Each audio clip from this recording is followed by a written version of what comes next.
Mateo capítulo 11, verso 3, si quieres subrayarlo en tu Biblia, apuntarlo, lo presentamos en varias versiones.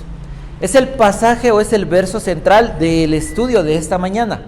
Dice la Biblia, la traducción Reina Valera 60, ¿eres tú aquel que había de venir o esperaremos a otro?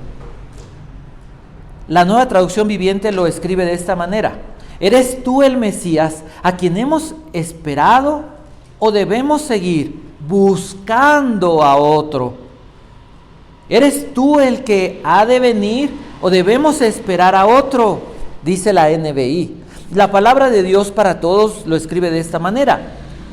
Ellos le preguntaron a Jesús: ¿eres tú el que iba a venir o debemos esperar a alguien más? La traducción lenguaje actual dice de esta manera: ¿eres tú el Mesías que Dios prometió enviarnos o debemos esperar a otro? Vamos a titular este mensaje: La duda de Juan. ¿Quién hace esta pregunta? Encontramos esta historia en el Evangelio de Mateo en el capítulo 11. Y Juan el Bautista, dice la Biblia, cuando Jesús terminó, verso 1, cuando Jesús terminó de dar estas instrucciones a sus 12 discípulos, se fue de allí a enseñar y a predicar en las ciudades de ellos. Al oír Juan en la cárcel los hechos de Cristo, le envió a 2 de sus discípulos para preguntarle. Y esta es la pregunta: ¿dónde estaba Juan? Dice, en la cárcel, Juan el Bautista. Entonces, vamos a ver lo que hace el Señor Jesús. La idea de este pasaje, del verso 1 al verso 19, que es lo que abarca toda esta historia, se trata de cómo Jesús responde a esta pregunta: ¿eres tú al que hemos estado esperando o debemos de ir a buscar a otro? ¿Eres tú el que había de venir o tendremos que esperar a otro? ¿Dónde estaba Juan? En la cárcel. Jesús, en este pasaje, da la respuesta a los discípulos de Juan. Lo siguiente es: da testimonio de quién es Juan. Y por último, hace una conclusión. ¿Qué relevancia tiene esta pregunta? No solo para Juan, no solo para ti, sino para la audiencia de este momento en el que el Señor Jesús estaba. Y veremos cuál es la importancia para nuestra vida. ¿Cuál era el propósito de Jesús al dar esta respuesta? Jesús está rodeado, dice la Biblia, ya se fueron sus 12 discípulos a ir a predicar y a anunciar el camino, a anunciar el reino de Dios, a anunciar que el rey había venido. Pero Jesús sigue visitando ciudades y hay una gran audiencia. En medio de esa audiencia están estas dos personas haciéndole pregunta. Dice Juan: ¿eres tú realmente el rey? ¿Eres tú el Mesías? Y Jesús, ¿cuál sería el propósito de Jesús al responder de esta manera? Su propósito era evangelizar a las personas que lo escuchaban, hacerles entender que Él era el Rey Celestial, que Él era a quien ellos habían estado esperando, a quien ellos habían buscado. No necesitaban ir a buscar a nadie más. Y probablemente, como en ese lugar había tanta gente, mucha gente que no lo había buscado, pero que se había encontrado con Él, debía saber que Jesús realmente era el Rey Celestial, el Salvador del mundo. El tema de lo que trata esta historia son los hechos. Vamos a hablar de los hechos de Jesús que evidencian su identidad como Rey. ¿Qué vamos a hablar? Los hechos, ¿sí? Nos vamos a enfocar los hechos de Jesús que evidencian que Él es el Rey. Entonces, la pregunta que tendríamos que hacernos: ¿cuáles son esos hechos? ¿Cuáles son los hechos por los cuales estas personas podrían decir: Jesús es el Salvador, Jesús es el Rey que ha venido a cambiar, no el mundo externamente, ha venido a cambiar nuestros corazones para prepararnos para la entrada al reino celestial, al reino eterno? Entonces, los hechos que demuestran quién es Jesús, o que demuestran que Jesús es el Rey, comienzan en el verso 4 al verso 6. Jesús contesta de esta manera.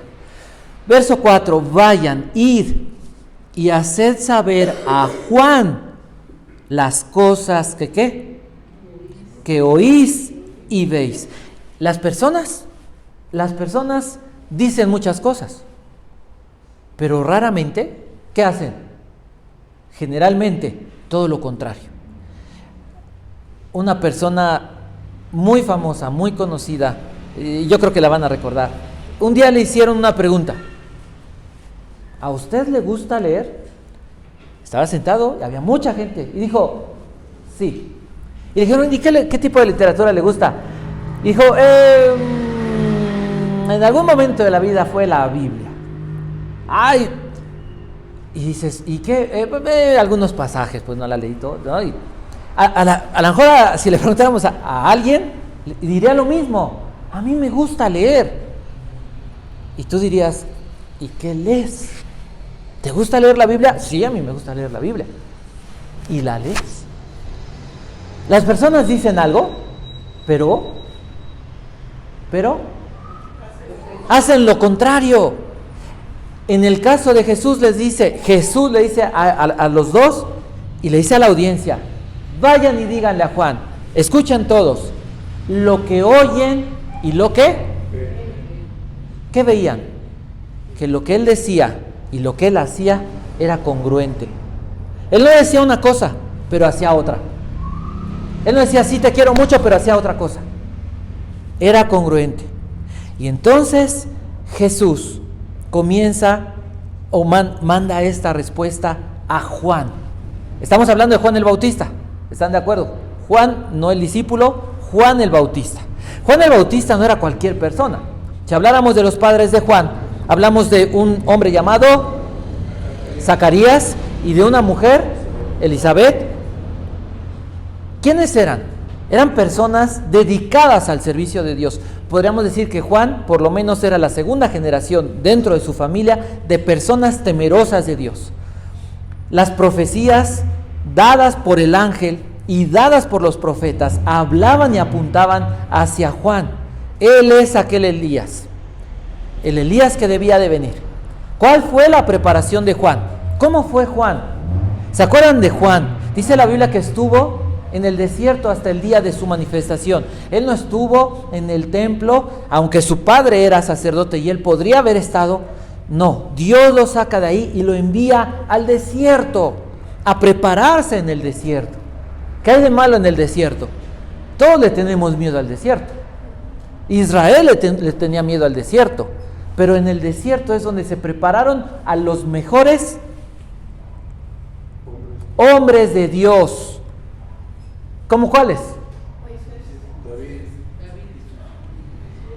Jesús, Juan, David, Elías, José un rato, Moisés ya lo dijeron. ¿Se dan cuenta? El desierto no es malo. Es el mejor lugar para ser procesados por Dios. Juan sale del desierto y comienza la predicación diciendo: arrepiéntanse porque el reino de los cielos se ha acercado. Mateo capítulo 1 del verso 3 en adelante. Juan capítulo 1 verso 29, Juan ve venir a Jesús y les dice: Él es el Cordero de Dios. Él es a quien Dios envió para perdonar sus pecados, para salvarlos. Ese mismo Juan, después de esa historia tan extraordinaria, está en la cárcel. ¿Y qué es lo que hace? Va y le dice a sus discípulos: vayan y digan. Ya oyó lo que hace Jesús, conoce a Jesús, él dio testimonio de Jesús, pero en el momento de la cárcel les dice: vayan y digan. ¿Eres tú? ¿Por qué? Porque todos creían que el Mesías, y eso es un misterio que hay al día de hoy para muchas personas. Todos creían que Jesús era un líder político, un líder revolucionario, un gran líder militar que establecería en este mundo un reino físico. Pero Jesús no comienza la historia así. No se trata de eso la Biblia. El reino de los cielos comienza ¿en dónde? En el corazón. La profecía del nuevo pacto, dice la Biblia, cambiaré tu corazón, te voy a dar un nuevo corazón. No dice, voy a cambiar el mundo para que estés bien y seas como eres. No es así. Juan le dice, ¿vas a comenzar? O sea, esta pregunta es amplia. ¿Cuándo vas a comenzar la revolución? Estás ayudando a muchas personas, pero yo estoy en la cárcel. ¿Cómo ayudas? ¿Vas a hacer algo conmigo? ¿De veras eres tú? ¿No te das cuenta que estoy en crisis? Estaba en la cárcel. Jesús, ¿qué dijo? Segundo paso, la respuesta del rey. Verso 4 al verso 6. ¿Cuáles son las evidencias de su poder? Dice, los ciegos ven, los cojos andan, los leprosos son limpiados, los sordos oyen, los muertos son resucitados y a los pobres es anunciado el evangelio. ¿Y qué diríamos entonces de esta respuesta? Ya vimos, los ciegos, Dios no cambia, Jesús es Dios, Jesús no cambia. Pero vamos viendo, el Antiguo Testamento es la preparación de todo el evangelio, es la preparación para la venida de Jesús. Desde Génesis, desde la caída, desde Adán y Eva, entendemos cómo Dios tenía un plan. Pero viene el momento de la entrada del rey en la historia. La historia está llena de falsos salvadores, de reyes perversos, de sacerdotes que se corrompieron. Y entonces la gente decía, bueno, ¿y entonces cómo va a ser el Mesías? Jesús tenía que demostrar que Él es único. Y entonces Él físicamente, pero también espiritualmente, lo hemos ido viendo, le da vista a los ciegos. Él también levanta a los que están postrados, a los que han quedado anulados en su vida. Él también limpia la mancha, la corrupción del pecado, y Él abre los oídos de los que no pueden oír a Dios.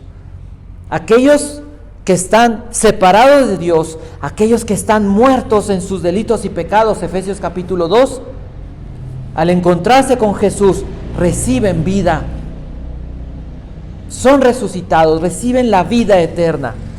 Pero dice la Biblia, a los pobres, a los que lo perdieron todo por causa del pecado, Jesús los hace ricos cuando ellos reciben el evangelio, cuando reciben las buenas noticias. Y dice entonces el Señor Jesús, y así termina, si lo viéramos como una obra de teatro, así termina el primer acto. Y bienaventurado el que no halle tropiezo en mí. Son benditos y van a ser felices los que no encuentren un estorbo para creer en mí, los que no se escandalizan de mí, los que no al verme, al conocerme, al pasar por tribulaciones. Juan estaba en la cárcel. Benditos y felices aquellos que cuando están atravesando una crisis no tropiezan en su fe. ¿Por qué? Porque están entendidos que hoy vivimos un tiempo diferente.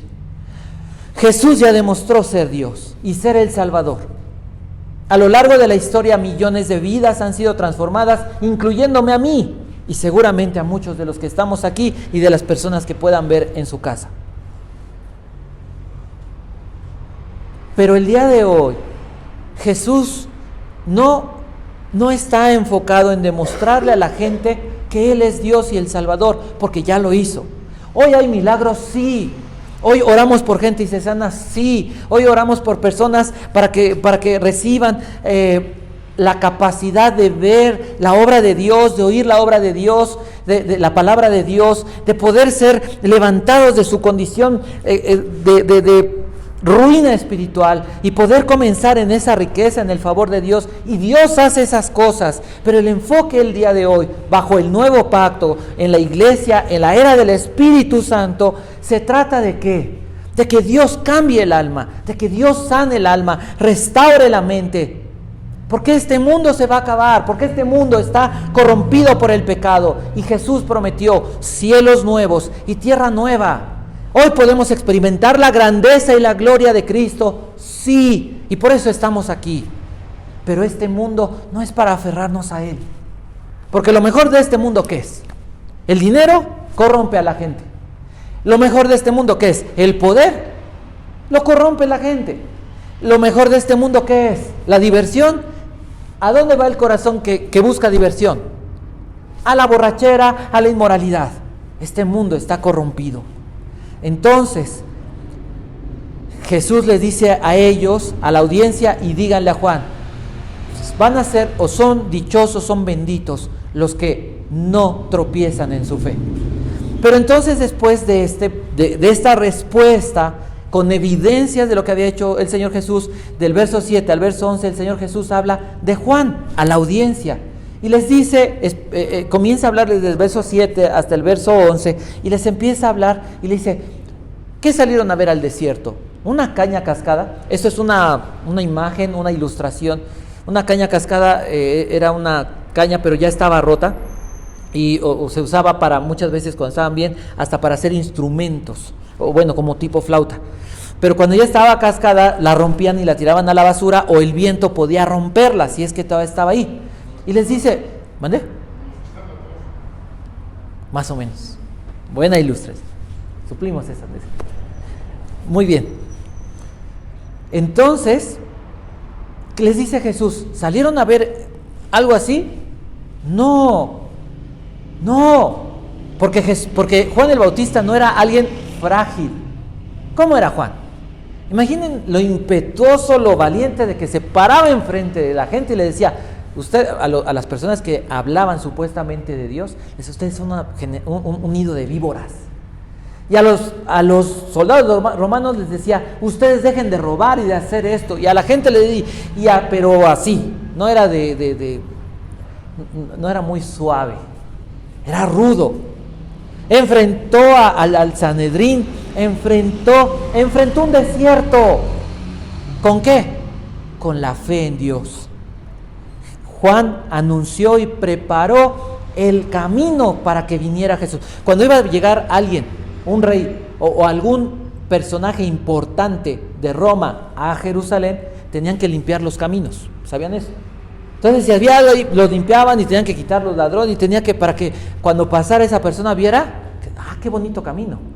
Se parece mucho a lo que hoy se vive.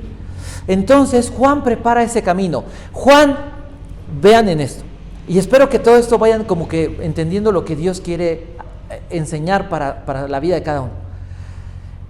Si Juan Jesús está diciendo, Juan es el mensajero que preparó el camino para el rey, que Jesús estaba diciendo, yo soy ese rey.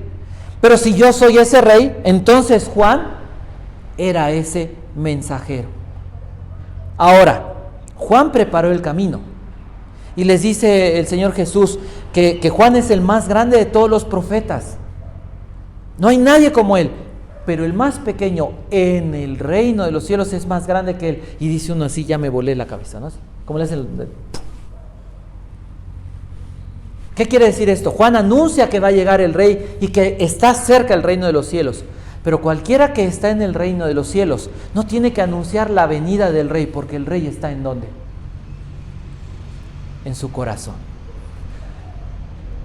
No tengo que decir, va a venir algún día donde Jesús va a llegar y puede cambiar el corazón de las personas y a lo mejor podría cambiar el mío. Si Jesús ha llegado a mi vida, si Jesús había llegado a la vida de las personas, ¿qué podían decir ellos? El rey y el reino está en mí. Eso lo cambia todo. Entiendo que no hay una expresión de emoción, porque la Biblia se ha convertido en estos tiempos un libro que nadie conoce. Pero la realidad es que yo debería estar feliz y debía de estar empeñado en entender que al decir Jesús está en mí, ¿qué hizo Jesús? Le abrió los ojos a los ciegos para que vieran ¿a quién?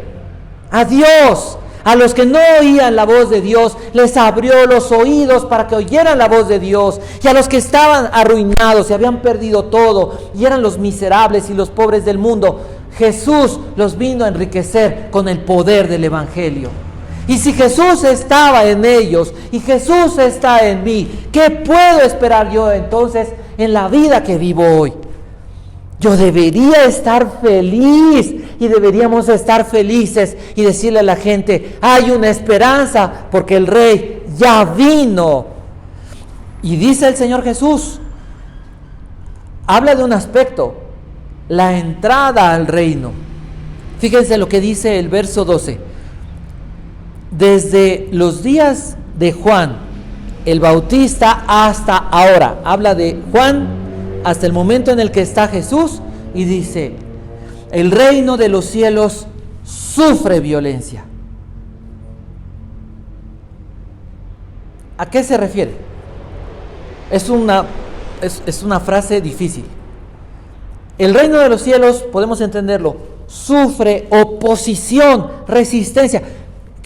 ¿Qué resistencia o qué oposición o qué violencia enfrentó Juan? Herodes, la religión, la sociedad. ¿Cómo verían a Juan la sociedad? Estaban bien mal, ¿se acuerdan? Estaban bien. Pero Juan comía grillos y miel. Es así como muy... Imagínate que tú estás ahí, está en el desierto, su papá en el templo, su familia, y él podría estar allá, está en el desierto, que porque él es profeta. En vez de vestirse, viste raro, duerme en cuevas y come eso, y se para y les grita a todos que se van a ir al infierno y que al fuego eterno. ¿Era aceptado Juan? ¿Era agradable? Imagínate que alguien llega y le dice, oye, y te dice, es que estás lejos de Dios, lo que vives es la consecuencia, y te abarata. ¿La gente quería a Juan? A nadie le gusta que le digan la condición de su hijo, no nos gusta, la verdad, pero y este señor se aventaba con todo. El reino de los cielos sufre violencia, pero dice, ¿los qué? Los violentos. Para entrar en el reino se necesita ser valiente y ser violento, porque la gente no quiere saber de Cristo. No querían saber de Dios. Practicaban todas las fiestas, pero tenían en el templo un montón de mesitas donde se cambiaban las monedas, ¿no? Donde se vendían animalitos y a veces no tan buenos, pero pues y los buenos eran caros. Y así, ¿no? Los fariseos eran háganse para allá porque yo soy otra cosa. Todo se había pervertido.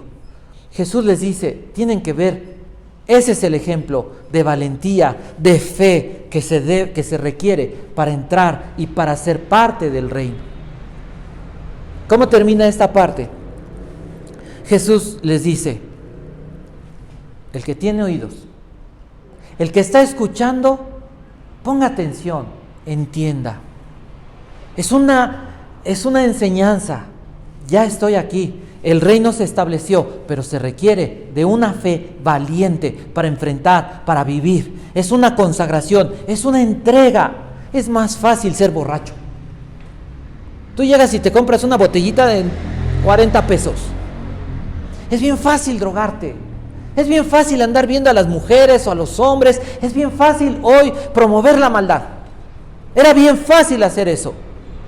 Es fácil ser un pecador perdido, es fácil ser un desordenado, hablemos de pecados más discretos. Es bien fácil ser desordenado, es bien fácil ser flojo, es bien fácil caer en lo que hoy vemos. Eso es fácil, pero ser y vivir entregados a Jesús no es algo fácil. ¿Qué se requiere? Valor. Una fe valiente. Y entonces, tercer acto, verso 16 al verso 19, dice el Señor, ¿a qué compararé esta generación? Están ahí todos, hay unos que se fueron a predicar, los discípulos van a ir con Juan. ¿A qué compararé esta generación? Les dice el Señor Jesús. Y fíjense, verso 16, ¿cómo la compara? Es semejante a los muchachos que se sientan en las plazas y dan voces a sus compañeros. Verso 17, diciéndoles, os tocamos flauta y no bailasteis, os endechamos y no lamentasteis. ¿Cómo habla en el verso 16 de esta generación? Los compara, dice, ¿con qué? Con niños. Con niños. Ay, mira, la vida va a pasar, los niños están jugando, los niños están como diríamos, despreocupados, inconscientes de la realidad del mundo, porque el mundo está de cabeza. Tú dices, prendes las noticias, mira, de veras ya ni siquiera puedes hacer cuentas, lo he intentado. ¿Cuántas personas aparecen? Mataron a estos ayer, mataron allá, mataron y mataron, y todo se trata de matar. Pero nosotros, o bueno, la gente, ¿cómo vive? Como niños. ¿A qué comparar esta? Dice, ustedes están como niños, les dice el Señor Jesús. Seguramente se quedaron mirando, ¿no? ¿Por qué nos dice niños? Verso 17. Les tocaron flauta y no bailaron. Entonces les tocaron música de velorio y no lloraron. ¿Cómo entienden eso? ¿Cómo está describiendo esa generación? No les parece nada, están insatisfechos. Una generación, una humanidad insatisfecha. Verso 18. Porque vino Juan, que ni comía ni bebía, y decían, ¿cómo describían a Juan? Está enchamucado, ¿no? Demonio tiene. Bueno, ¿cómo describe? No hay criterio, no saben nada, no entienden nada. Y les estaba hablando a una región, desde Galilea hasta Judea, una región donde se suponía que conocían de Dios. Y les dice, no tienen criterio, no tienen conocimiento. Verso 19. Vino el Hijo del Hombre, que come y bebe. Y dicen, he aquí un hombre comilón y bebedor de vino, amigo de publicanos y de pecadores. ¿Cómo la describe? No creen. Ya les demostré, ya les dije, y no creen. Una generación incrédula. ¿Cómo describe? Como niños insatisfechos, sin criterio, sin conocimiento, sin incredulidad.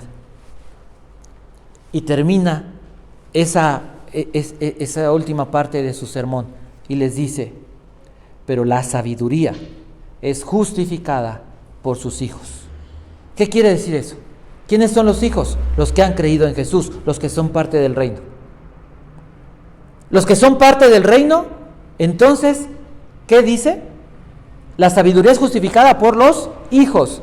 Los hijos entonces confirman la realidad de que el reino y de que Jesús, el Rey, había llegado. Han pasado 2000 años y es cierto que la humanidad ha cambiado, pero ¿cómo se compara nuestra generación a la generación que escuchó a Jesús? La enseñanza que Jesús les dio a esas personas es que Jesús, Él, es aquel a quien habían estado esperando. ¿Qué fue lo que hicieron ellos? No creyeron, no fueron satisfechos, no estuvieron satisfechos. La pregunta es, ¿y tú? ¿Y esta generación? Jesús ya vino y es el que tú esperabas. Aquel que tú esperas que pudiera, si alguien viniera y me ayudara y cambiara mi vida y cambiara mi corazón y cambiara mi forma de pensar y me ayudara a pensar bien, ya que mis emociones no me controlaran, sino que fuera una persona con un corazón agradable. Ya vino. Él es el que esperabas. El principio establecido está en el verso 6. Dichoso, bendito y afortunado el que no duda de mí. El que no duda de mí. Dice la traducción lenguaje actual, Dios va a bendecir a los que me ven hacer esto y no me abandonan. Nuevamente, Dios va a bendecir a los que me ven hacer esto, lo que describimos anteriormente, y no me abandonan. La Reina Valera 2020 dice así: y dichoso es aquel que no halle tropiezo en mí. Y la Biblia latinoamericana dice, y dichoso aquel para quien yo no sea motivo de escándalo. Entonces, Juan tuvo una duda. Jesús respondió con palabras y con una obra contundente. El reino había llegado, fue el anuncio del mensajero. Jesús habló de la entrada al reino, pero había ahora que pensar cuáles eran las conclusiones a las que debían llegar estas personas. Y hablando ahora específicamente de nuestra generación y de nosotros, yo te preguntaría, ¿cuántas veces como Juan te has sentido con dudas acerca de la obra de Jesús en tu vida? ¿Cuántas veces te has sentido oprimido o has estado en crisis? ¿Cuántas veces le has preguntado, Señor, ¿realmente estás aquí? ¿Cuántas veces por nuestra humanidad hemos dudado de lo que está haciendo el Señor? Sigue el ejemplo de Juan. Ven y pregúntale a Jesús. No lo ves, no lo veo, pero Él está aquí. El hecho de que yo no vea a Jesús, no veas a Jesús, no quiere decir que Él no está. La Biblia dice que para nuestros ojos físicos Dios es invisible, porque Dios es espíritu. Entonces, puedes venir porque Dios está aquí. Pregúntale. No sé qué estés pasando, no sé qué estés enfrentando, pero puedes preguntarle, eso sí lo sé. Si te sientes como Juan en aquel momento, en ese peligro de que tu fe tropiece, te diría, no dudes de Él. Jesús no falla. Nosotros hemos fallado y vamos a fallar, pero Él no falla. Cuando Él viene a nuestra vida, Él se comprometió a tomar nuestra vida y hacerse responsable de Él. Mira, si fuera por mí, por mi capacidad, yo no podría, yo no creería. Sabría que a cada momento, por cualquier problema, me pondría a llorar o me enojaría, me desesperaría.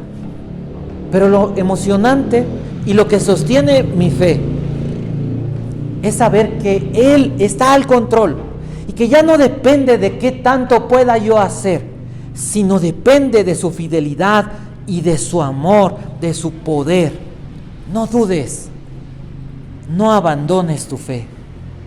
Y les voy a pedir que puedan cerrar sus ojos y olvidarse de todo y escuchar esto a manera de promesa. Antes de orar, quiero que pienses en esto. Como cristiano o no cristiano, la premisa es esta: Jesús está aquí. Jesús escucha tu corazón. Jesús escucha lo que tengas que decirle. Porque Jesús dijo algo: el que a mí viene, no lo desecho, no lo echo fuera. Entonces, si no ves el trabajo de Jesús en tu vida, te invito a que te acerques. Ven a Jesús, porque Él te va a dar comprensión. Él va a alumbrar tu mente para entender, para ver el trabajo que Él está haciendo en tu vida. Esto es maravilloso, esto de verdad que nos debería de volar la cabeza. Porque Jesús se comprometió a eso. La Biblia revela a Jesús haciendo eso, dando comprensión para poder entender qué está haciendo, cómo trabaja en tu vida. Ven a Jesús, ven a la Biblia, acércate en oración. Si no puedes andar por el camino, si te das cuenta que no tienes las fuerzas para caminar de la mano de Jesús, recuerda algo: ven a Jesús. Te haré entender y te enseñaré el camino en el que debes andar. Sobre ti fijaré mis ojos, ha dicho el Señor. Jesús dijo, Él es el camino. No se trata de hacer cosas o buscar caminar, sino se trata de venir a Él y caminar con Él, estar en Él. Si te sientes sucio, manchado por el pecado, si te sientes echado a perder, si te sientes como si dijeras, es que soy ponzoñoso como los alacranes, solamente hago el mal y me equivoco y todo me falla y busco hacer mi mejor esfuerzo y nada sale y el pecado me echó a perder la vida y no hay manera de seguir. Ven a Jesús. Él limpia la mancha del pecado. Él limpió a los leprosos. Él quita la culpa y la vergüenza. Jesús dijo, mis ovejas oyen mi voz y me siguen.